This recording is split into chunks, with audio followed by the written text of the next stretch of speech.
It was supposed to be a chill Friday night. My parents were out of town for the weekend, and my little brother was staying with our grandparents.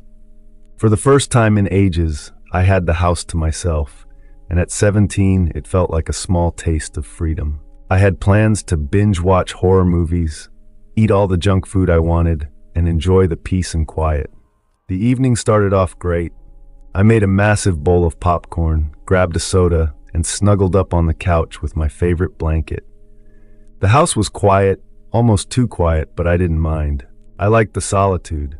I was halfway through the second movie when I heard it, a faint thud coming from upstairs. I paused the film, listening intently, but the sound didn't repeat. Shrugging it off as the house settling, I resumed watching.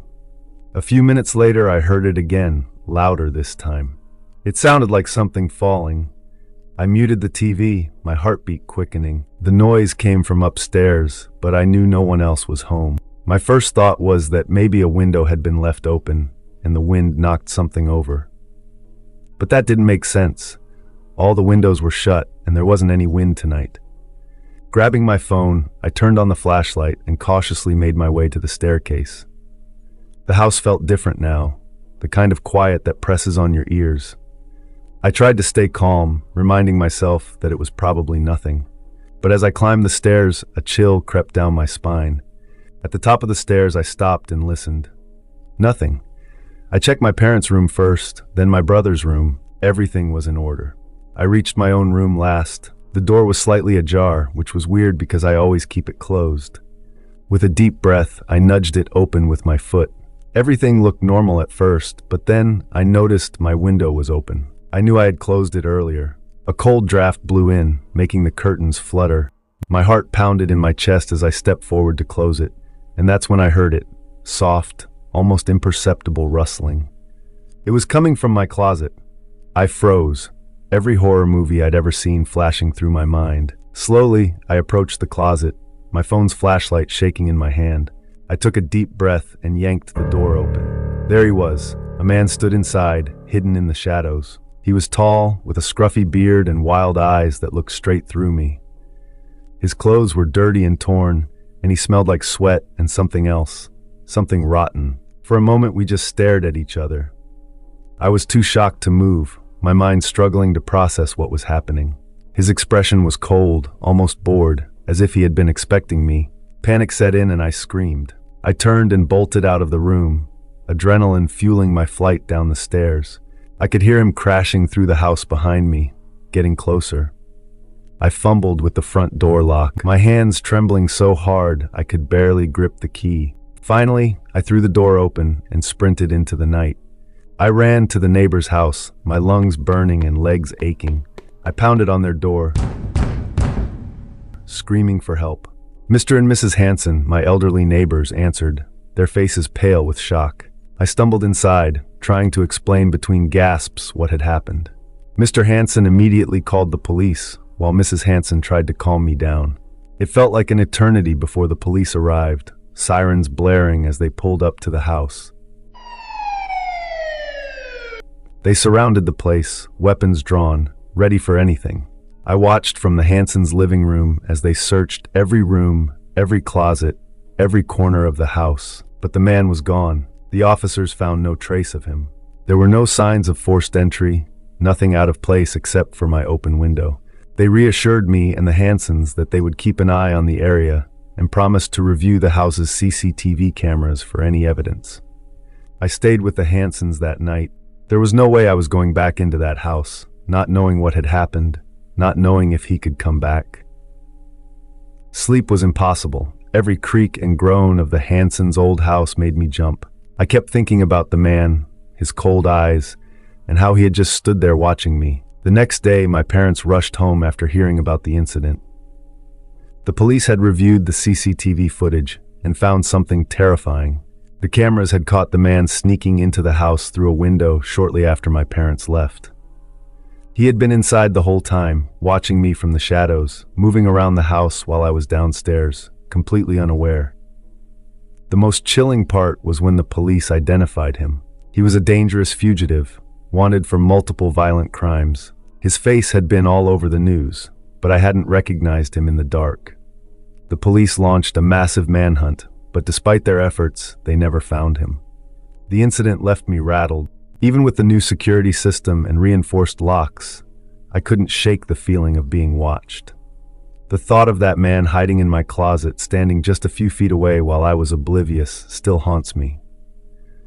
It's been months, and he's still out there somewhere, a constant reminder of how close I came to something unthinkable. I try to move on, but every time I see a news report about a break-in or a missing person, I feel that cold chill again. I'll never forget those eyes, and I'll never feel completely safe in my own home again. Some nightmares, I've learned, don't end when you wake up. They linger, just out of sight, waiting to strike when you least expect it. Before we get into the next story, if you come for the first time, please make sure to subscribe to a channel and press the bell icon for upcoming scary stories. We need your support. Please share the stories with your friends and family. Thanks. My name is Paul, and this is a story I'll never forget. It all started when I decided to escape the hustle and bustle of city life by spending a weekend at a cabin deep in the woods of Black Hollow. I had found the place online, a small, rustic cabin tucked away in a dense forest far from civilization. The owner, an elderly man named Mr. Jason, assured me it was the perfect spot for some peace and quiet. The cabin itself was quaint with weathered wooden walls and a stone chimney. It had a small living room with a fireplace, a cozy kitchen, and a single bedroom. The furniture was old but well maintained, giving the place a charming, nostalgic feel. The cabin sat on the edge of a small clearing, surrounded by towering pine trees that blocked out most of the sunlight, creating a perpetual twilight around the area. On the first day, I explored the surroundings. There was a narrow trail that led deeper into the forest, and as I followed it, I came across a serene little lake. The water was so clear that I could see the fish swimming below the surface. It felt like I had stepped into a painting. I spent hours just sitting by the water, enjoying the tranquility and the sound of the wind rustling through the trees. As night fell, I returned to the cabin. After dinner, I settled in front of the fireplace with a book. The only sounds were the crackling of the fire and the occasional hoot of an owl. It was almost too perfect. The stillness felt a bit unnerving, but I chalked it up to being alone in an unfamiliar place. Eventually, I dozed off on the couch. Around midnight, I woke up to a peculiar sound. It was a soft, rhythmic tapping, almost like fingers drumming on a table. I tried to ignore it, thinking it was just a branch against the window. But the tapping continued, becoming more insistent. Curious and a bit unnerved, I got up and walked to the window. I hesitated for a moment, then slowly pulled back the curtain. To my surprise, there was nothing there, just the inky darkness of the forest. But as I stood there, listening intently, I heard a faint scratching noise, like nails on glass. It seemed to be coming from the back of the cabin. My heart started racing, and I felt a cold sweat break out on my forehead. I grabbed a flashlight and cautiously made my way to the back door. The scratching stopped as soon as I reached for the doorknob. I stood there, debating whether to open the door or not. Finally, I took a deep breath and swung it open. The cold night air rushed in, and I shone the flashlight around. There was nothing but the empty clearing and the dark silhouette of the trees. Feeling uneasy, I closed the door and double-checked all the locks.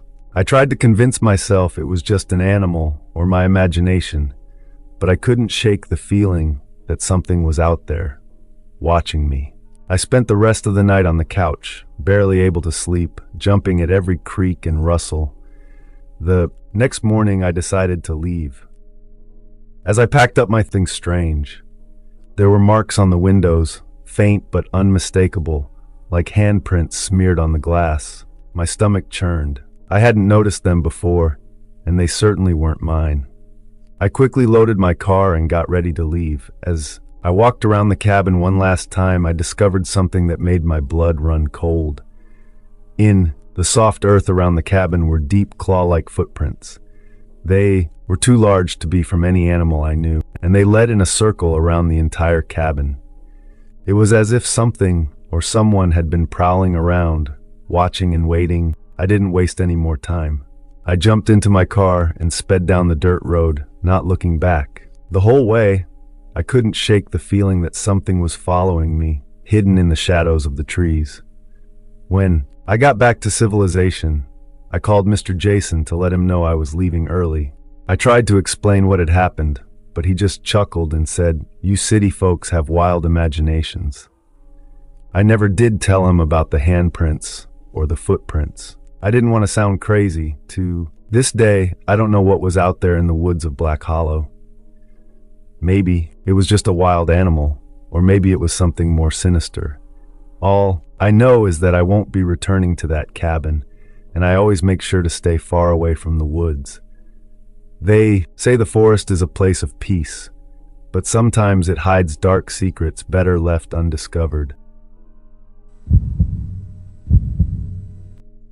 My name is Jeff, and I've been working as a delivery driver for a local sandwich shop in New York City for a couple of years now. It's usually a pretty straightforward job: drop off food, collect the tip, and move on to the next delivery. But one night, something happened that I'll never forget.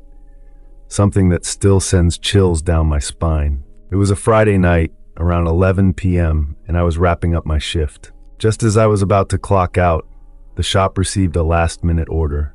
The manager, Mark, asked if I could take it, promising a decent tip since it was a long delivery. I reluctantly agreed, eager to make some extra cash. The order was for a couple of sandwiches and drinks, to be delivered to an apartment near the city outskirts. The address was unusual because it was close to an old, nearly abandoned subway station. It was an area I rarely went to, and the idea of delivering there at night felt off. But I brushed off the feeling. I packed up the order and set off, navigating through the relatively empty streets. As I got closer to the destination, the buildings became fewer and farther between, and the city lights dimmed.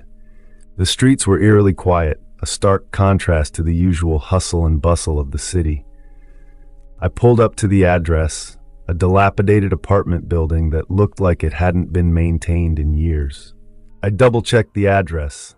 It was correct. I grabbed the order and walked up to the front door, which was slightly ajar. I hesitated, feeling a sense of unease, but I pushed the door open and stepped into the dimly lit lobby. The place was run down, with flickering lights and a faint, musty smell. I approached the elevator, but it was out of order, so I headed for the stairs. As I climbed the creaky steps, I couldn't shake the feeling that something was wrong. The building seemed deserted and there was an eerie silence. I finally reached the 4th floor and found the apartment number. The door was slightly open, just like the one downstairs. I knocked, calling out, "Delivery!" There was no response. I knocked again, louder this time. Still nothing. I was about to leave the order at the door when I heard a faint voice from inside say, "Come in." My instincts screamed at me not to go in, but curiosity got the better of me. I pushed the door open and stepped inside. The apartment was dark, with only the faint glow of a streetlight outside providing any illumination. As my eyes adjusted, I noticed the place was sparsely furnished, almost empty. The air was heavy and still, and I felt a chill run down my spine. I called out again, "Hello, I've got your order." There was no response, just an unsettling silence. I was about to leave the food on a table near the entrance when I heard the voice again, this time closer. "In here." The voice was coming from down a dark hallway. My heart raced, and every instinct told me to leave, but I couldn't move. It was as if something was drawing me in. I took a hesitant step towards the hallway, my footsteps echoing in the silent apartment. As I approached the doorway at the end of the hall, I noticed something strange. The air grew colder, and the shadows seemed to shift unnaturally. I reached the door and slowly pushed it open, peering inside. The room was empty, save for an old, dusty armchair facing the corner. The window was slightly open, and the cold night air flowed in. But there was no one there. I took a step inside, feeling the hairs on the back of my neck stand up. Suddenly, the door slammed shut behind me, plunging the room into darkness. Panic set in. I fumbled for my phone, turning on the flashlight. The beam cut through the darkness, revealing the empty room. I rushed to the door and yanked it open, bolting out of the apartment. As I reached the stairwell, I heard footsteps behind me, heavy and deliberate. I didn't look back, I just ran, the sound of the footsteps growing louder, matching my own. I burst out of the building, gasping for breath. The night air felt sharp and cold against my skin. I glanced back at the building, but there was no sign of anyone following me. The eerie silence had returned, and the building stood dark and foreboding. I got into my car and drove off, my hands shaking. When I returned to the shop, Mark asked if everything was okay. I couldn't even begin to explain what had happened. I just handed him the uneaten sandwiches and said there was no one at the address. He looked confused, but didn't press further. Since that night, I've refused to take any deliveries near that area. I can't explain what happened, and part of me doesn't want to know. All I know is that something was in that building, something that shouldn't have been there. Even now, I still think about that night and the voice that called me in. I wonder if it was some kind of prank or something more sinister. Whatever it was, it left me with an unsettling reminder that some places are best left unexplored, and not every call for help should be answered. My name is George, and I've always enjoyed the tranquility of late-night walks. There's something soothing about the cool night air and the stillness of empty streets. But one night, a walk through Pinewood Park made me question my nightly routine. It was a Wednesday evening, and I had just finished a long shift at a coffee shop downtown. Feeling drained but wanting to unwind, I decided to take a different route home. Instead of the usual busy streets, I chose to cut through Pinewood Park, a small, wooded area nestled between two neighborhoods. The park was well lit with streetlights lining the path, and I thought it would be a peaceful walk. As I walked, I let the sound of the wind rustling through the trees and the occasional chirp of crickets calm me. The crunch of leaves under my feet was the only sound in the otherwise quiet night. But halfway through the park, something strange happened. The streetlights ahead of me flickered, casting eerie shadows on the path, and then went out completely, leaving a stretch of the park in darkness. A chill ran down my spine, and I stopped in my tracks. I pulled out my phone and turned on the flashlight, illuminating the path in front of me. That's when I saw him, a tall figure standing just outside the beam of my light. He was dressed in dark clothing with a hood pulled over his head, obscuring his face. At first, I thought it was just another night owl out for a stroll, but as I approached, he didn't move. He stood there motionless, staring at me. A sense of unease washed over me. I forced myself to stay calm, quickly glancing away and continuing to walk, hoping he would just let me pass. But as I moved past him, I could feel his eyes following me, a heavy, unsettling gaze that made my skin crawl. I quickened my pace, casting a nervous glance over my shoulder. He hadn't moved. He was still standing there, watching. I tried to shake off the fear, telling myself that he was probably just another person taking a walk. But then I heard it, a soft shuffling sound behind me. My heart raced as I turned around. The man was following me, his steps slow and deliberate. The shadows of the trees seemed to swallow him up, but I could still feel his presence, an ominous figure in the dark. My footsteps quickened, and so did his. The more I tried to distance myself, the closer he seemed to get. The sound of his footsteps was growing louder, echoing in the otherwise silent night. Panic surged through me. I broke into a run, my breath coming in ragged gasps. I didn't dare look back. I just ran, the sound of my pounding heart nearly drowning out everything else. As I reached the edge of the park, I burst onto Maple Avenue, a main road with streetlights and the occasional car passing by. I hoped the light and potential witnesses would deter him. I risked a glance back, expecting to see the dark figure still chasing me.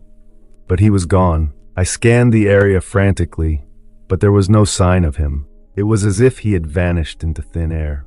I hurried into a nearby convenience store, my heart still racing. The clerk, a middle-aged man with kind eyes, noticed my distress. "Are you okay?" he asked, his voice filled with concern. I quickly explained what had happened, my words tumbling out in a rush. The clerk looked alarmed and immediately offered to call the police. I agreed, grateful for his help. When the police arrived, they took my statement, asking for a description of the man. I realized then how little I had actually seen, just a tall, shadowy figure, his face hidden in darkness. They assured me they would patrol the area and look into it, but without more details, there wasn't much they could do. I stayed in the store for a while, trying to calm down.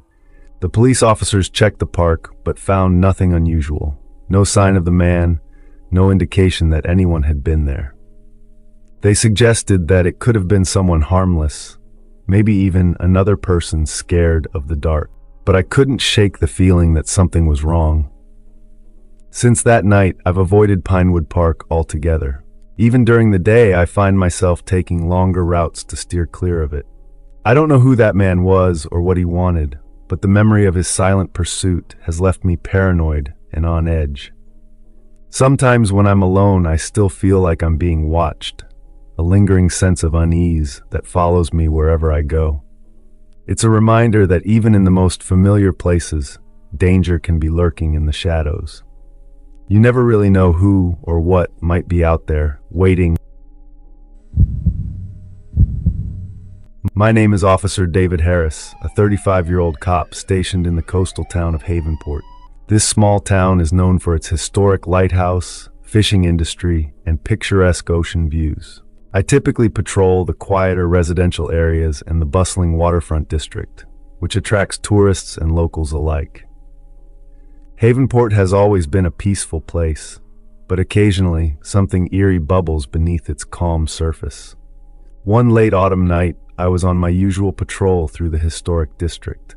The streets were empty, and a thick fog rolled in from the sea, giving everything an otherworldly feel. As I drove past an old row of Victorian houses, I received a call from dispatch.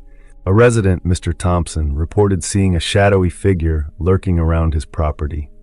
He sounded unnerved, mentioning that the figure appeared to be watching his house for several nights in a row. I arrived at the Thompson residence, a grand old house that had seen better days. Mr. Thompson, an elderly man in his 70s, greeted me at the door, visibly shaken. He explained that he'd seen the figure again that night, standing in the backyard near the line of old oak trees. He described the figure as tall, dressed in dark clothing, with an indistinct face that seemed to blur in the darkness. Mr. Thompson had lived in the house for decades and had never seen anything like it before. I reassured him and began to investigate.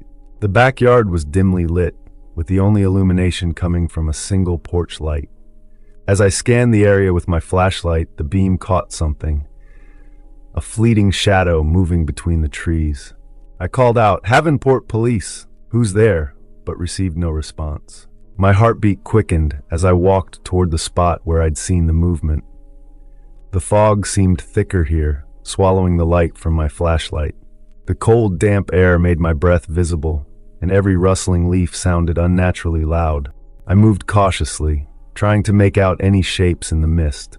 As I reached the edge of the property, I found nothing. No footprints in the damp soil, no sign of anyone hiding. It was as if the shadow had simply vanished. I returned to Mr. Thompson, explaining that I hadn't found anyone, but would keep an eye on the area. He thanked me, though I could see the worry in his eyes. Something about his story and the eerie atmosphere of the night put me on edge, but without evidence, there wasn't much more I could do. Over the next few nights, I made a point to patrol the Thompson residence more frequently. Each time, Mr. Thompson would tell me he'd seen the shadowy figure again, always in the same spot, always watching. I set up a camera facing the backyard, hoping to catch any intruder on tape. A week later, I received another call, this time from a neighbor, Mrs. Collins. She lived just 2 houses down from Mr. Thompson and reported similar sightings. According to her, the shadowy figure stood near her garden shed, just beyond the reach of her porch light. She described the same eerie details, tall, dark, and featureless. I immediately reviewed the footage from the camera at Mr. Thompson's house. At first, everything seemed normal. But then around 2 a.m., there it was. A tall, indistinct figure appeared at the edge of the yard. It stood motionless, just beyond the tree line, barely visible in the poor lighting. The figure didn't move for several minutes, then slowly faded back into the darkness. It was unsettling to watch, even on a small screen. The figure's presence seemed deliberate, like it was intentionally staying just out of clear view. Armed with this evidence, I coordinated with my fellow officers to stake out the area the following night. We hoped to catch the mysterious figure in the act and put an end to the residents' fears. We set up surveillance around the perimeter of Mr. Thompson's property and Mrs. Collins's home. The night was cold, and the fog was even thicker than before, creating an oppressive atmosphere. Hours passed with no activity. We were beginning to think it was just a prank or someone with a twisted sense of humor. But then, at around 2:30 a.m., my radio crackled to life. "Officer Harris, we've got movement," whispered one of the officers stationed near the back of Mr. Thompson's yard. I crept towards their position, my hand resting on my holstered firearm. As I approached, I saw it, the same shadowy figure, standing in the backyard, just at the edge of the fog. It was unnervingly still, almost as if it were watching us. The air felt charged with tension, every breath felt shallow, every sound amplified. "Freeze! Havenport Police!" I shouted, drawing my flashlight and weapon simultaneously. The figure remained motionless for a moment, then suddenly darted towards the woods. We gave chase, the fog making it difficult to see more than a few feet ahead. The figure moved quickly, almost unnaturally so, weaving through the trees with ease. As we pursued, I realized something strange. The figure seemed to glide rather than run, its movements almost ethereal. I radioed for backup and continued to chase it deeper into the woods. The fog was thickening, and I could barely see my own hands. My flashlight flickered, and then suddenly, the figure was gone. It had vanished without a trace, leaving us standing in the cold, silent forest. Disheartened, we returned to the Thompson residence, where the backup had arrived. We regrouped, trying to make sense of what had happened. It felt like we had chased a ghost, a feeling that was deeply unsettling for all of us. However, as we were discussing the bizarre encounter, one of the officers pointed out something on the ground near the trees, a dark coat, tattered and worn, lying on the wet grass. It was an odd find, but more surprising was what we discovered inside the coat's pocket. A notebook filled with ramblings about watching over the town and protecting the innocent. The writing was erratic and unsettling, detailing observations of various residents, including Mr. Thompson and Mrs. Collins. The last entry spoke of becoming one with the shadows, which sent a chill down my spine. We brought the coat and notebook back to the station. Further investigation revealed that the figure was not some supernatural entity, but a man named Eric Dawson, a former resident of Havenport, who had suffered a mental breakdown years ago. He had been missing for months, living off the grid in the surrounding woods. Dawson had apparently believed he was a guardian of sorts, watching over the town from the shadows. With the help of the evidence we collected, we were able to locate Dawson's makeshift camp deep in the forest. We found him there, disoriented and convinced he was protecting the town from unseen threats. Dawson was taken into custody and later committed to a psychiatric facility for treatment. He posed no further threat to the residents of Havenport, and the sightings of the shadowy figure ceased. The town returned to its usual quiet routine, but the eerie encounters left a mark on all of us. It was a stark reminder that even in the most peaceful of places, there can be darkness lurking just out of sight. As a police officer, it's my duty to protect my community from all forms of harm, be they physical or psychological. The experience reinforced the importance of vigilance and compassion in dealing with the vulnerable members of our community. While the shadowy figure was caught and the immediate threat resolved, the memory of that night in the foggy woods will stay with me, a haunting reminder of the thin line between reality and the unknown.